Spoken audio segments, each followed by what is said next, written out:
All right, good morning, everybody. Green on the screen around the world.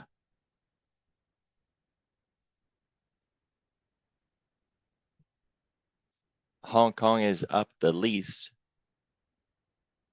The Dow 30 right behind that. The UK up about a quarter, and the NASDAQ up 0.75%, but it's already given some of that back. It's getting a little choppy at this point. We have Powell on the hill for the next 2 days. This makes for usually a trashy mornings, right? Just not really good opportunities. But, we'll take whatever we get.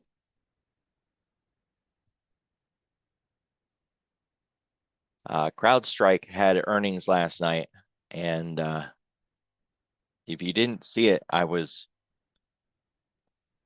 talking with AI about CrowdStrike earnings and having the AI analyze the earnings that came out, and just having a talk with it. It was interesting. If you're not yet using AI for anything in your trading, think about it. There's a lot of free stuff that you don't necessarily have to buy, or that you get because you already have bought something. I was using Copilot, which is a part of Microsoft. So if you own, Microsoft, you probably already have Copilot. There's no data restrictions to it. I was talking with it about CrowdStrike Holdings earnings right after the report. It wasn't delayed by a year, right? There's no restrictions like with Gemini and all those others that are held back by a year of data. So we get PMI, or we made it through PMI. Today we get the ADP, we got Powell, inventories, job openings. It's going to be more job related as we get deeper into the week with non-farm payrolls at the end. There's some discussions about Powell and how hawkish he's going to be if they're going to take one of those rate cuts off the table. The Fed had signaled that there could be 3 rate cuts this year, and now they're kind of calling that into question, and maybe there will only be 2 rate cuts. I still like the idea that they don't cut at all unless they have a reason to, but then that puts them back into the we're just going to hold it here until something breaks category, and people don't want to see them break anything.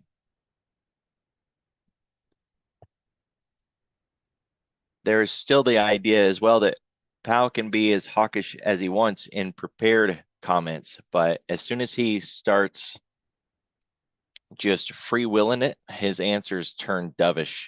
And so just how much latitude is he going to get over the next 2 days to talk? And will he talk himself into a circle that has prepared remarks that are hawkish and then off the cuff remarks that are dovish, and the market's right back where it was? We'll see. But that's really what's on the table. So it's going to mess up over in the next few days what you would normally expect out of the market.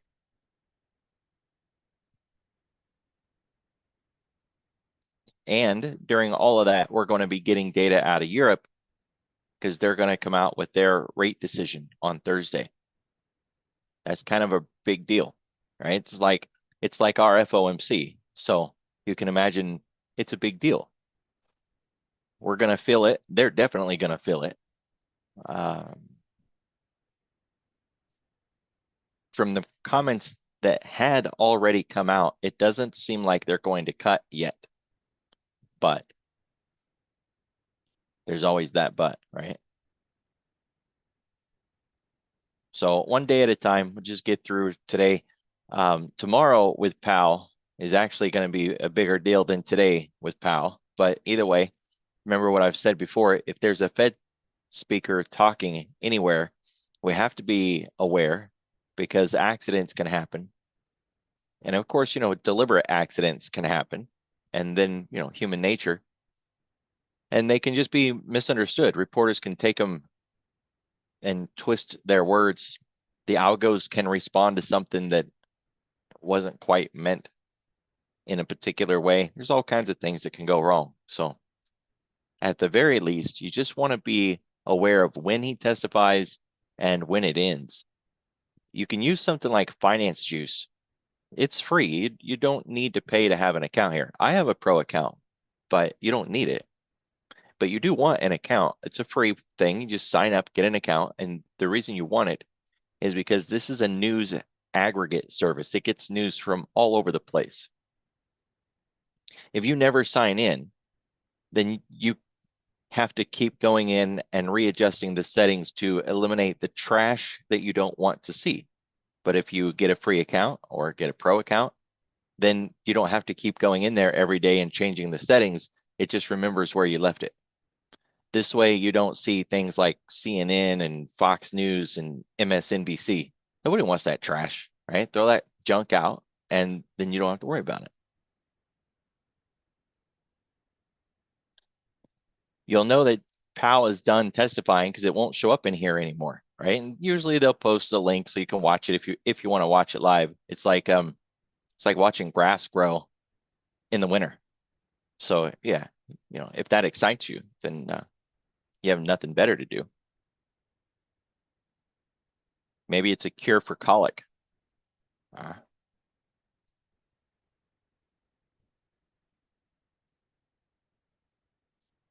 8:15, 9:45, 10, 10:30, 2 o'clock. That's it. Not bad.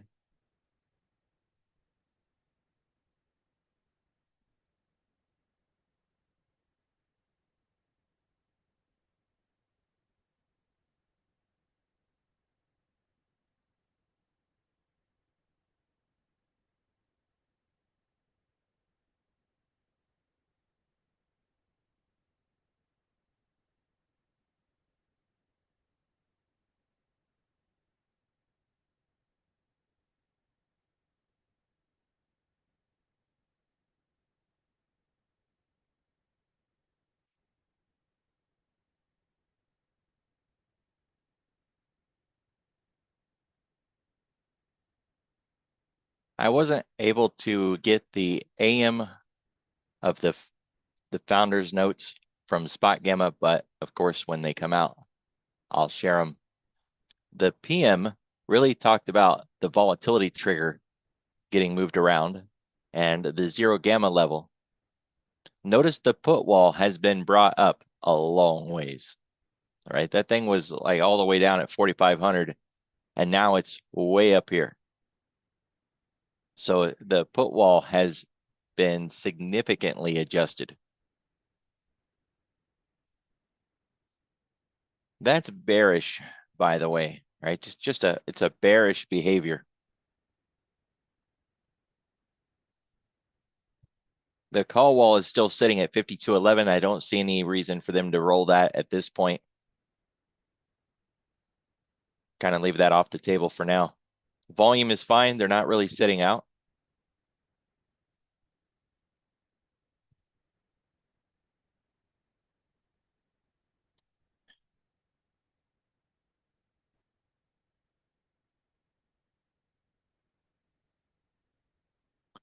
We've got a really nice inside week right now. So what I just measured is last week's range.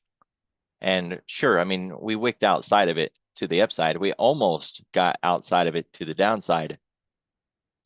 This is just a perfect inside week so far. It's not IX10. Someone mentioned that to me yesterday.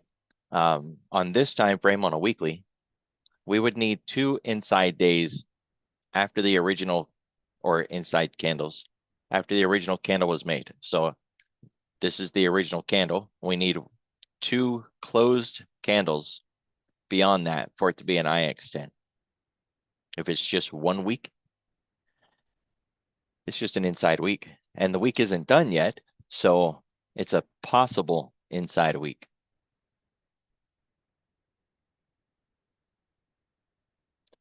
We cut through the 10 yesterday and managed to get back above it.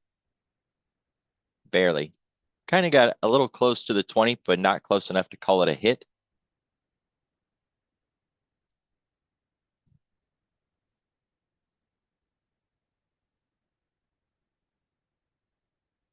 And 5,100 is back on the table today as the line in the sand.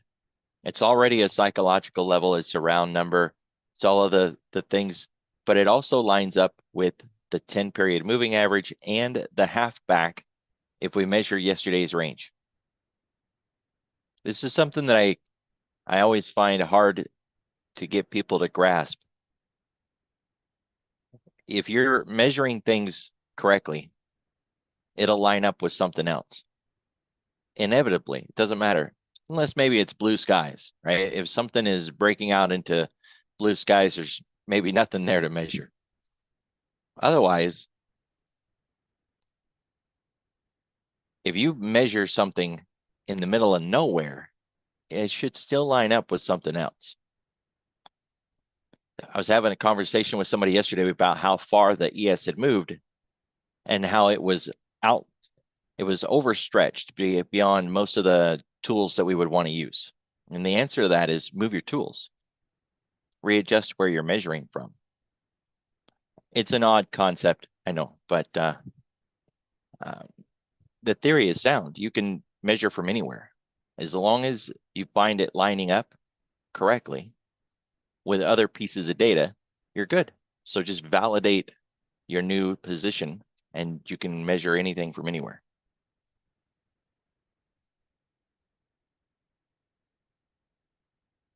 So we want to keep track of 5,100 today. They showed some real initiative on the buying down here. They defended this low reasonably well, and we didn't get into that 50-50 zone. Now, Spot Gamma in the founder's note talked about 50-50 quite a bit. It's worth a read if you haven't read it. I shared last night's, the PM edition. We'll see what they talk about when we get the AM edition. But they did mention that 50-50. It's worth keeping an eye on, especially if it gets breached. No amount of technical analysis, however, is going to prepare us for what the market's going to do with Powell today. There was an analyst the other day that was looking at the projections for the rate cuts, and the bond market is pricing in one cut for this year. One. So the bond market has really unwound everything from November, December, and the whole idea of 3 rate cuts. So now we've got, the traders looking at 3, the Fed talking about maybe 2, and the bond market pricing in just 1 cut. There's a lot of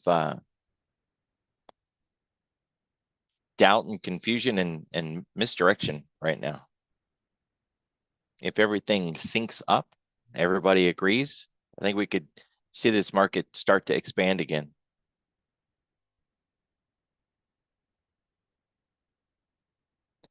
So we're finally going to lose this volume today from down here unless we revisit. And we went through this area really quick, so we didn't leave much of a footprint behind. If we break this low down here from this 50-60 area, we should go right back through that zone without leaving much of a footprint behind again. Throughout the day today, we're going to get more candles on the right. So we're going to lose more candles from the left. And as we do, this is going to start to disappear. And then we will end up with like a lowercase b, maybe a capital B. It'll just be what we have up here, right?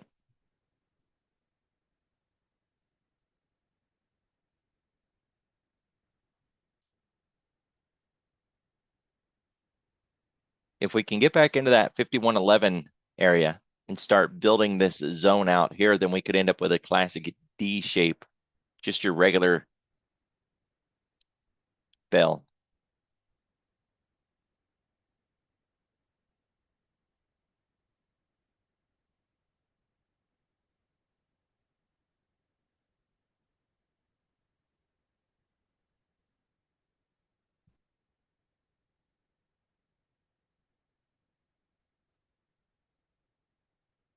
So we got a discrepancy here on the 5. The TPO says we spent more time in this lower section than we did in the upper section, but The volume profile shows that we had more volume in this upper section, even though we didn't spend as much time. So generally what that's going to mean is we ran up and hit a ceiling. Bunch of large orders were sitting up here.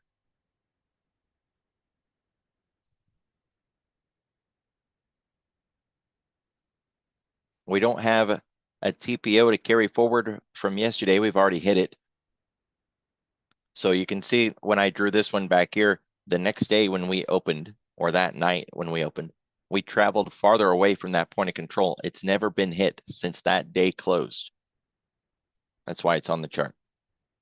But we can't say that about yesterday because we opened last night, we got into the kill zone, and price ran up through it. So there's no reason for us to mark it this morning. It's already been hit.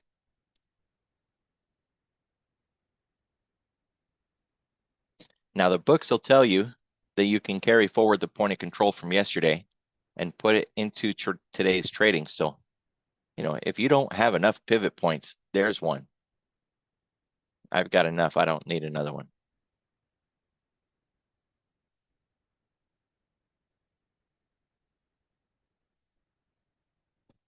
We did hit the edge of the weekly expected move yesterday. I took a couple of S&P options back to the upside, but I started the week short on options. So closed out those shorts, took some longs. Really, these are just dabbling a little bit, right? Not like heavy position, couple of lots, nothing really big. I've put strategies out on trading this weekly expected move. If we hit the edge on a Monday or a Tuesday, then you go the other direction. It doesn't feel good, but the options prices are really good, right? Getting calls when the market is heavy short is better than getting calls when the market's heavy long.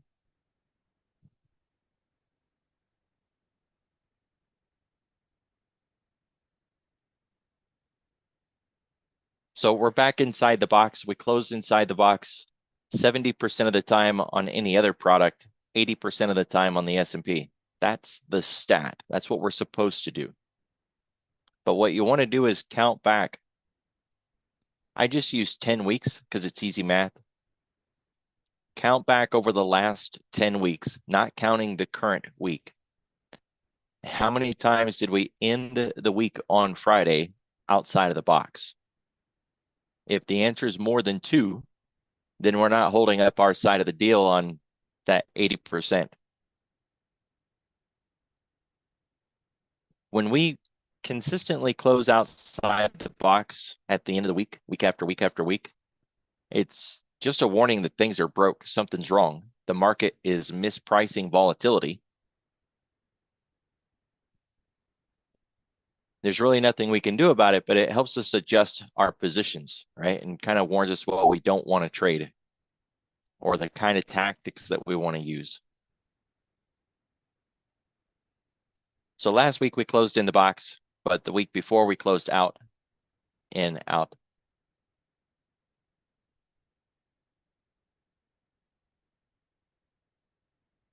There's 5 weeks where my mouse is, and we've already got our 2.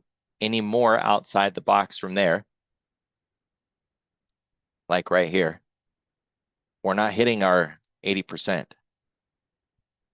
Now, once in a while, we break out the box, close outside. It's not a big deal. If we do that too often, it becomes a big deal, especially when it's back to back to back to back. If you go and look pre-COVID, that January before everything really just collapsed, you'll notice that the markets were picking up some issues somewhere.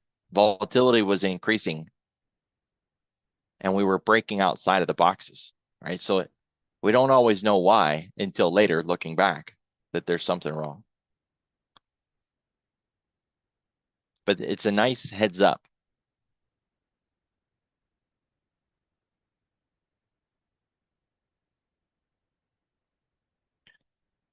Ten weeks gets us back to December. And you can see out of those 10 weeks, we've closed outside 4 times. That's almost a coin toss. I can do better than that guessing. So you don't want to run strategies that says price is going to stay inside the box. Not heavy, right? Run them a little.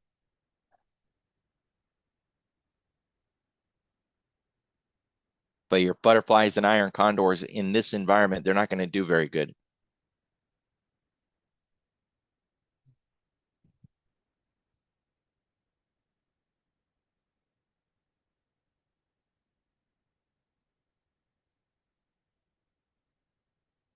All right, so we got our reset on the 10-day.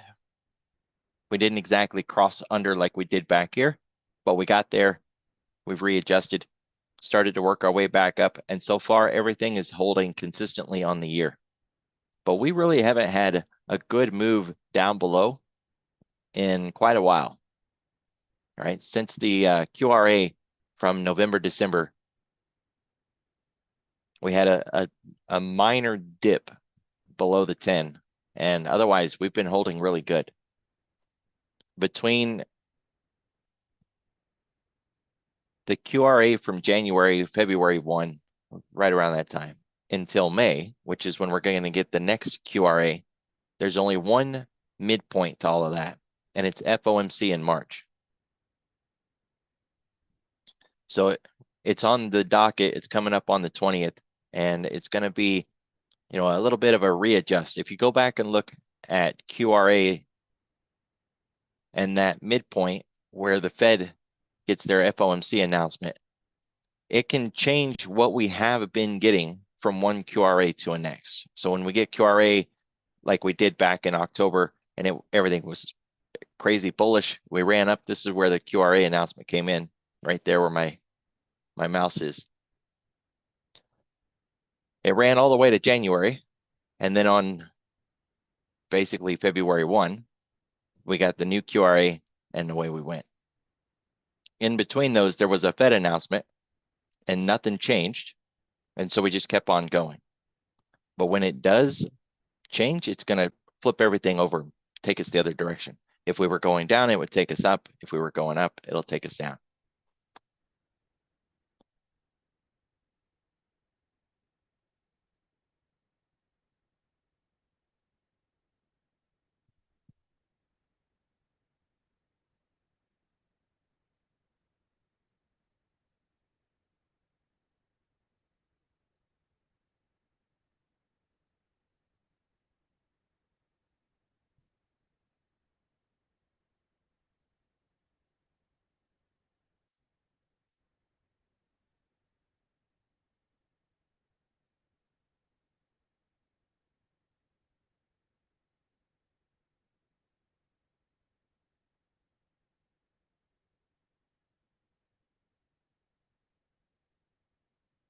So there's the QRA.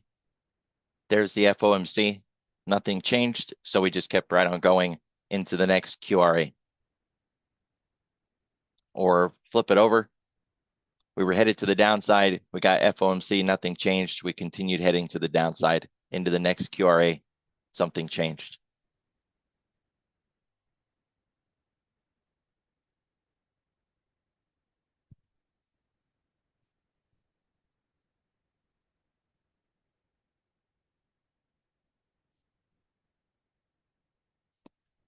So we'll see, right? It's on the table.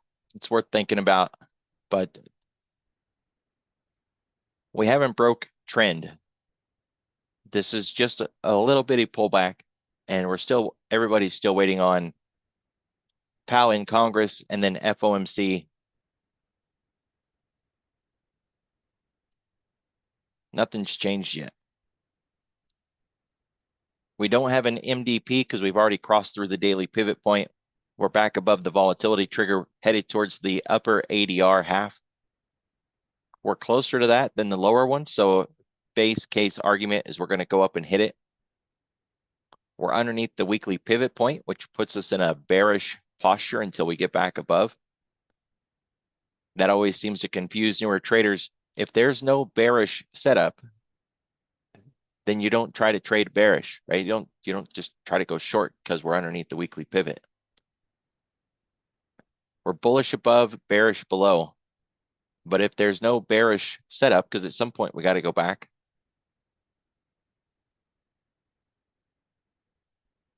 then you're just looking to get across first. Cog line 51.31, full ADR 51.38. It's a long ways off. We really don't have any reason to expect we're going to get that kind of move today. But half the morning is going to get wasted with Powell. Then we'll get on the other side and see if the market wants to play catch up this afternoon. One of the things that are worth keeping an eye on is what the advancing and declining issues are doing. Thinkorswim's got a reasonably robust way of doing this. Set it to visualize, index watch, choose your index, and these are detachable, so you can do more than one. Lay it out. You can have the NASDAQ 100, the S&P 100, Russell, even a Mag 7 list. It'll show you the amount of money coming in and amount of money going out, not just how many issues or companies are going up or down. So once Powell is done, we want to look for the imbalance, which side's in control, and then see it get stronger. If there's any kind of flip, then we'll start to see a decline in whoever's in control, and the other side will start to expand out. Usually it starts with the money flow.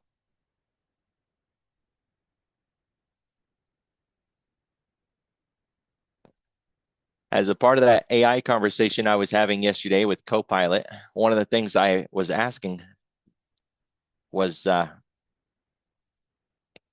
where's the greater move been in the RTH session in the last 6 months? In the morning session or in the afternoon session? The afternoon session wins out. Now, of course, that's something that changes. It's not always going to be that way. And it goes really well with the other question that I asked it. What's better, to buy SPY at the open and sell at the close, or to buy SPY before the close and sell it at the open? One of those focuses on the moves that are happening in the overnight hours due to overseas and trading, or the trades that are happening in the daytime. The answer to that one was also buy at the open, sell at the close, because the intraday moves, preferably in the afternoon, have been bigger lately. That answer is not always the same either, by the way. It changes. But rather than doing all the work yourself and having to crawl through the charts, you can have AI do the work. So the takeaway of all of that is the morning is shot. Thanks, Powell. But that doesn't mean the whole day is shot. And when we get on to the other side of lunch, we can still get some really great moves. A little bit of patience, laying out your levels, and don't waste all of your effort and mental capital trading the trash before the good stuff gets here. I don't really see a lot of reasons to go into what's up and what's down, because Powell's going to reshape all of this. But off the cuff, nat gas is down. And really, that's the only thing that's down. Bitcoin's up. And there was a massive sell-off in Bitcoin yesterday. We went from 70,000 down to 62. So Bitcoin getting a little bit of a relief bounce. The FANGs are up, China ADRs, semiconductors, emerging markets, which is China again. Technology, biotechnology, gold still getting a lift out of that.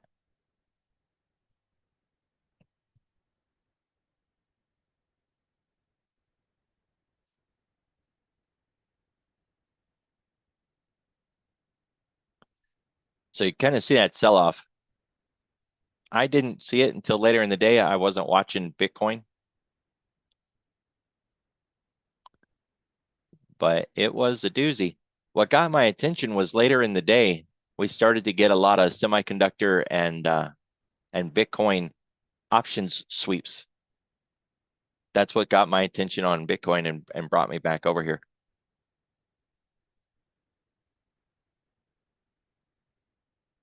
So it's up significantly from where it closed, but still off of the highs. And this looks a little bit like it's not done yet.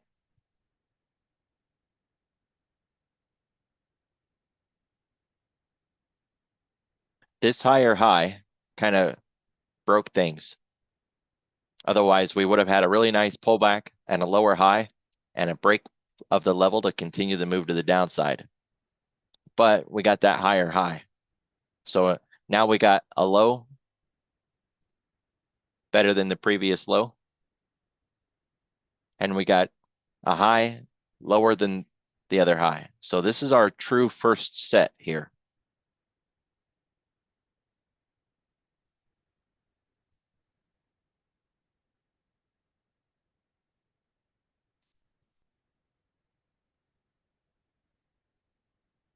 Could get a nice run back down to 60. Just look for let's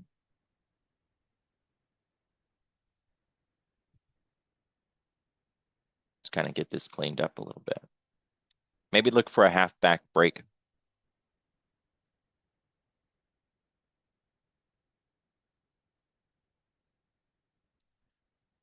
$64 130, or just call it 6,400.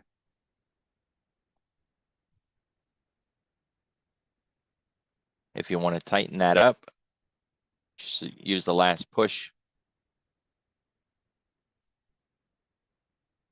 Get back below the ADR half, 65.5. Get a nice run.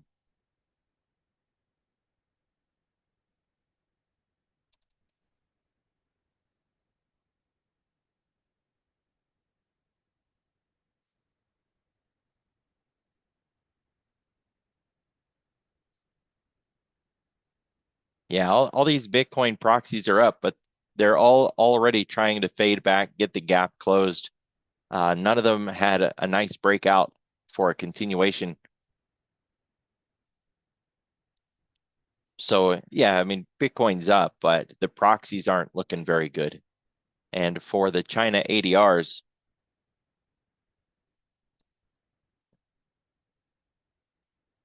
PDD really fell out this morning.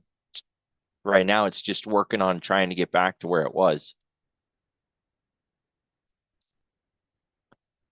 JD with earnings doesn't look that bad.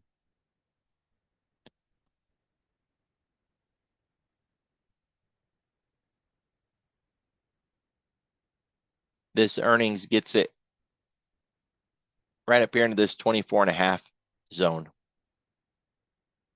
So right up into a resistance just above that 50.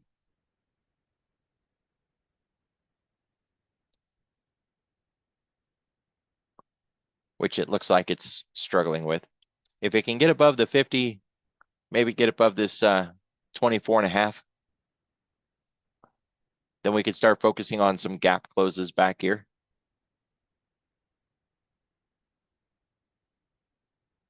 But that's pretty stretched already. With China names doing good, I would be looking at something like EDU. These guys just continue to do good. They're still working their way back from this, right? They had a bear report or short report. So they had to clean up their act, kind of rearrange the company a little bit. They've just been working their way back up slow and steady. They don't get hit with the same kind of behaviors and restrictions. They're not in the spotlight like tech and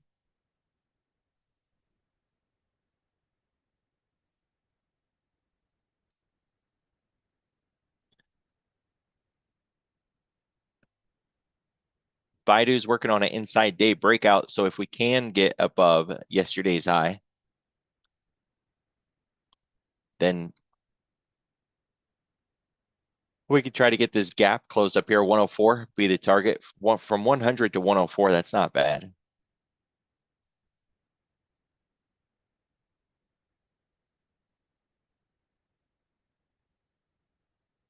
It's a weekly gap, so we should magnet to it.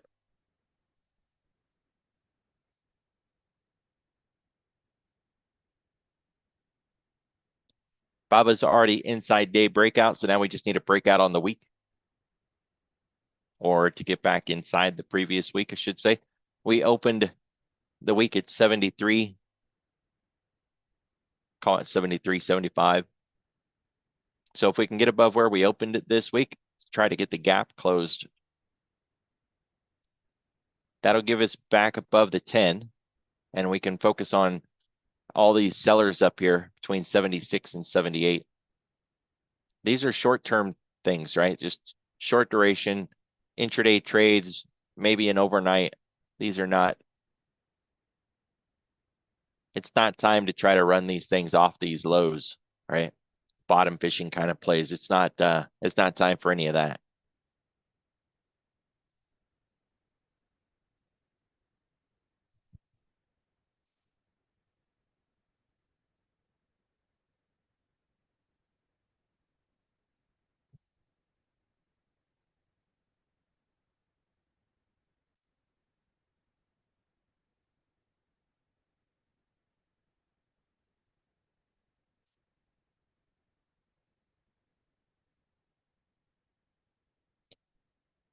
The chips look good this morning. NVIDIA, AMD.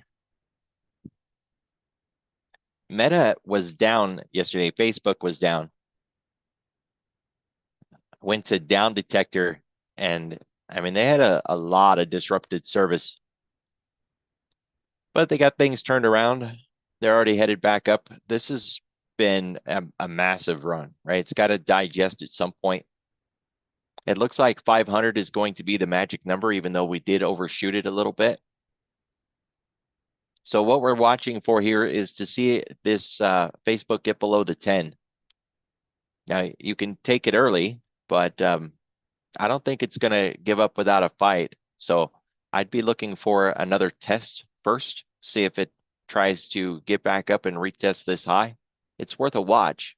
If we fail to get above this high again, then I think we can break that 10, maybe get through the 20. And we're not looking for Facebook to sell off into oblivion, just to kind of digest the move that it's been having, right? Look, this is just a massive move. So it needs to slow down, kind of heal itself, digest. It'd make for a nice call spread across the top. But I wouldn't want to put it on yet until it gets another test across that 50 or that 500. If we break below the 10, then you're good. Go ahead and do it, but we got to break it first.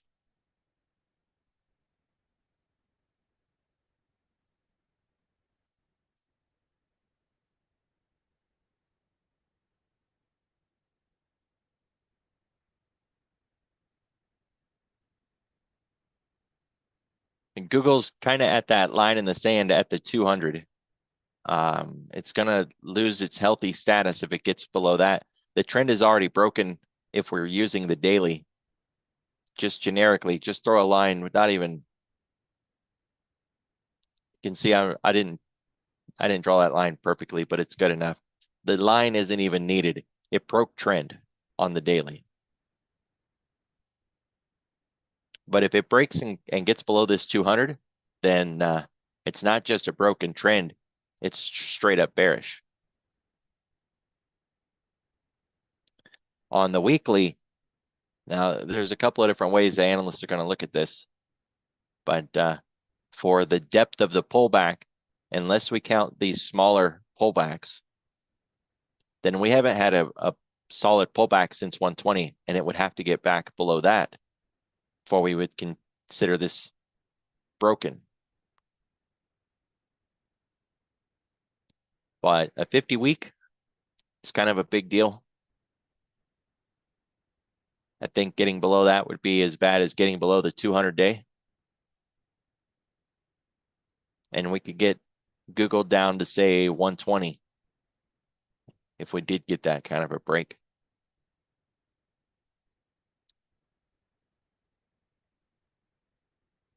Just keep in mind, Google's a part of advertising, right?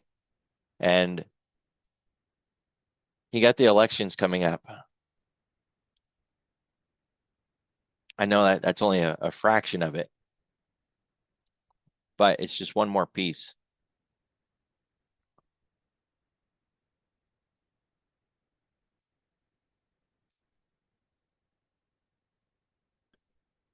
You can see how once Apple broke that 200 and it wasn't able the next day to get back up there, then the sell-off really picked up.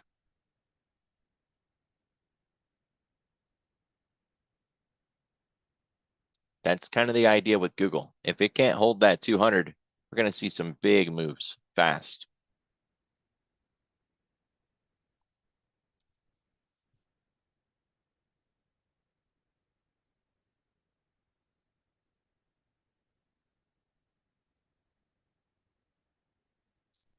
So Microsoft is at the 10-week. If it's going to hold, it's going to do it here, right? So if we break 400, then 390 is the target. But I would say it's going to be hard to break it. We already tested it once and buyers stepped in. You can see all those buyers defending on every one of these since the breakout above 390. Every time we've come to the downside, those buyers picked it up.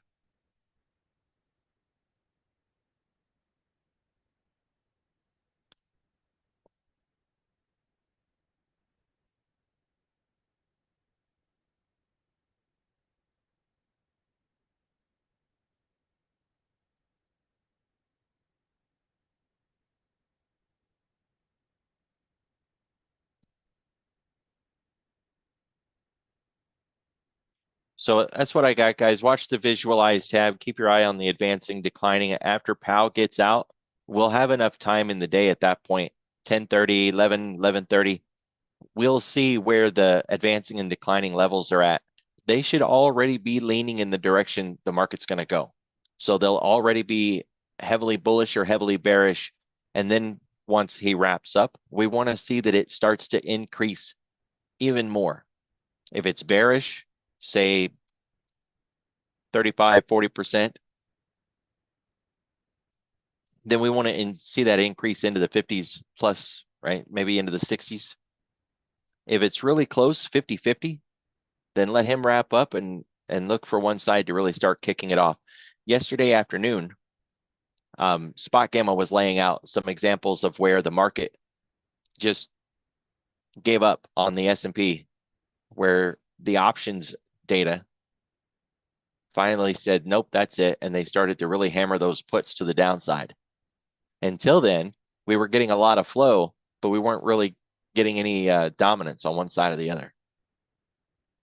So same thing today. We're going to see flows, but I don't think we're going to see any dominance until he's done.